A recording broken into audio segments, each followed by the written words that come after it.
Hi,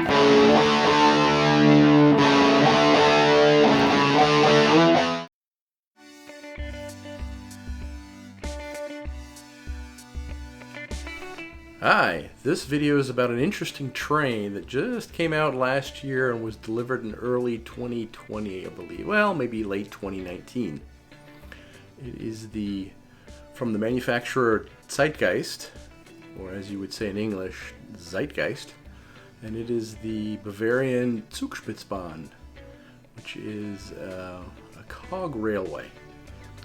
So let's look at what's in the box.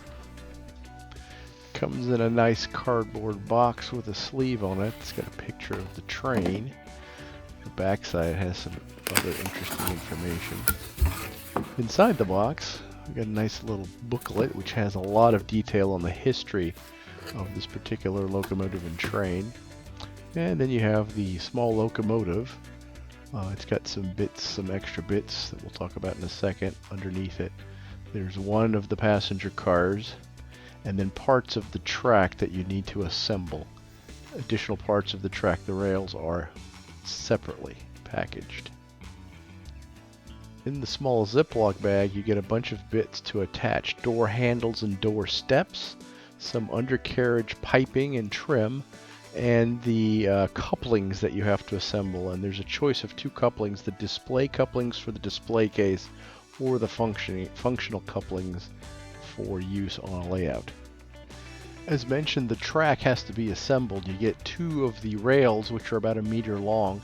Then there's a whole bunch of the tread sections, and then there's the rack sections, which you have to snap into the tread sections. You assemble all the tread sections, and then you slide the rails in to assemble a complete section of track.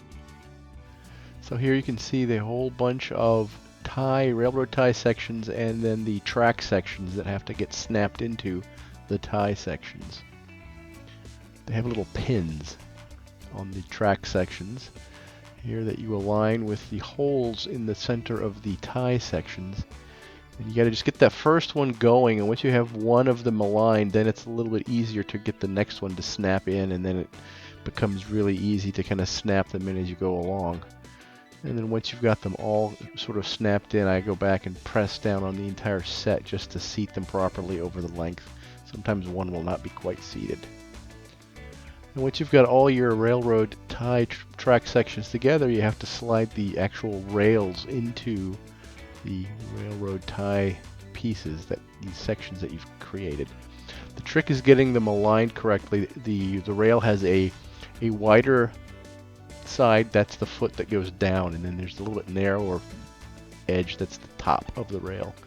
So sliding in that very first tie with the wide end to the bottom, it's kind of like threading a needle. But then you'll find that once you've gotten it going, it is definitely pretty easy to get them to connect to the next one, as long as you're doing this on a nice flat surface like a table like this.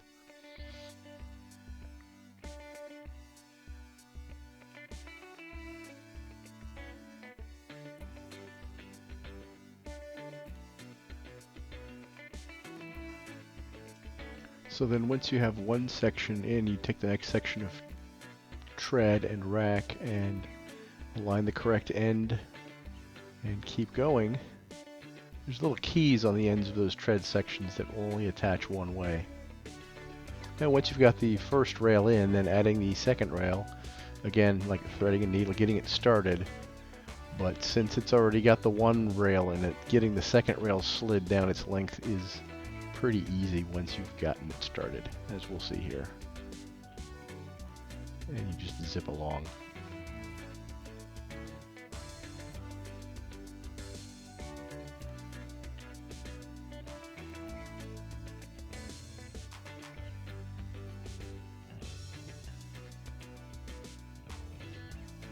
And once you've assembled it, you have a section of track about 1 meter long, and you can buy extra sections from the manufacturer. The version I have came with a multifunction sound decoder that does DCC and MFX known as M4, as well as a bunch of other digital protocols. It's a lock sound version 5, and as you can tell, it comes with a few functions for lights, and then a whole bunch of different sounds that it can play. I'm not going to demonstrate all of the various sounds, there'll just be some in use in the video. Alright, so let's see how it works on the desk with some of the functions and the sounds when it's going.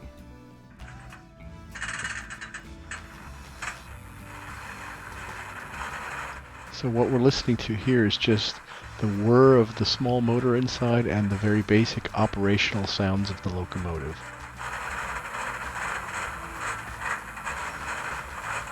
This locomotive is one of the old styles that saw service through the early 1990s.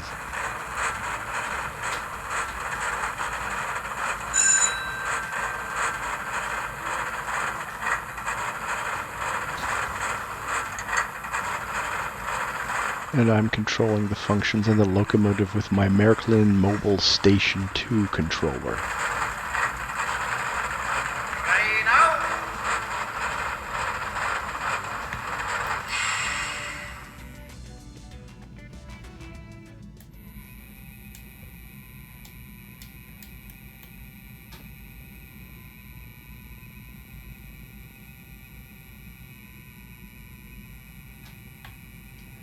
This is just so you can hear what the hum of the very small motor with all the sounds turned off sounds like as the train runs along.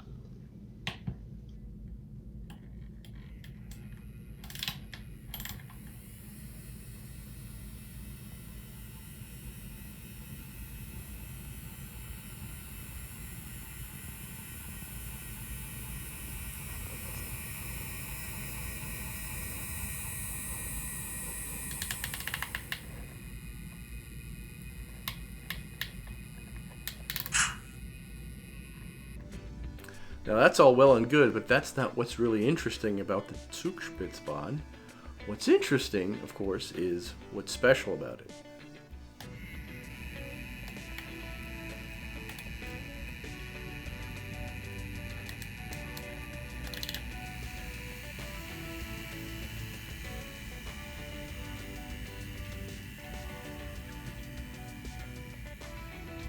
It's a cog railway that can go up very steep inclines, such as this 25% grade.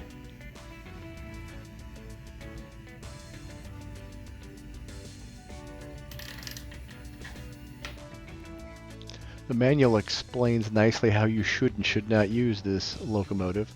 Up to a 15% grade if you're using 3 cars. With 2 cars you can go up to a 25% grade. And the locomotive should always be on the downhill side of the train, it shouldn't be at the top. Make sure that the rack pieces don't have any gaps in them, and then there's some guidance about the nature of the radius for curves, vertical and horizontal.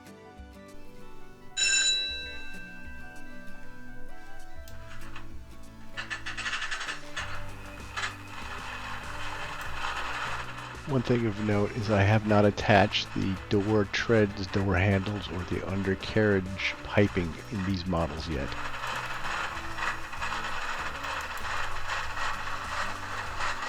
So this is a 15% grade pushing 3 cars up the track. The extra cars I got in an expansion pack.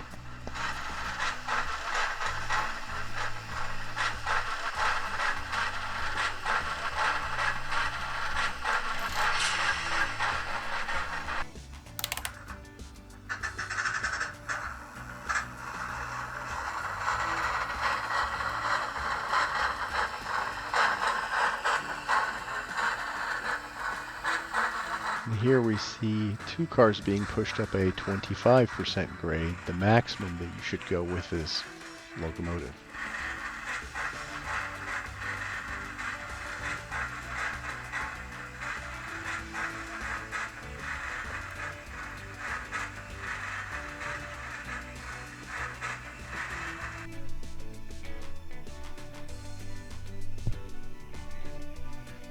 And here we have the train running downhill, nice and slowly, just to demonstrate that that works as well.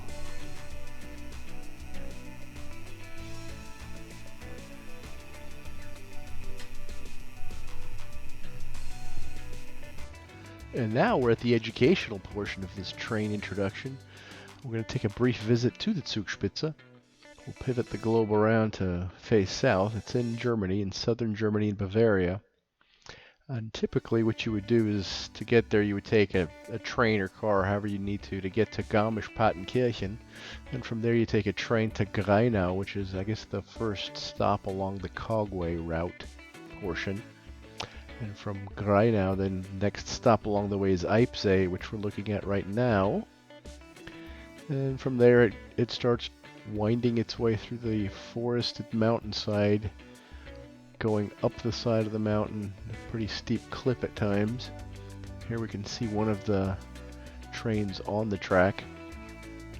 And the train gets about a good ways up the mountain, somewhere where the tree line ends, and it disappears right there. You can see that gray spot into a tunnel where it continues the rest of the way up to the glacier station inside the mountain. I hope you enjoyed this brief demonstration of the Zugspitzbahn from Zeitgeist Models.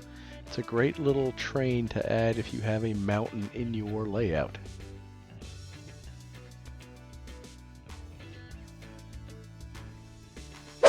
Hi, this video is about an interesting head for the day. God, this is hard. This is really hard.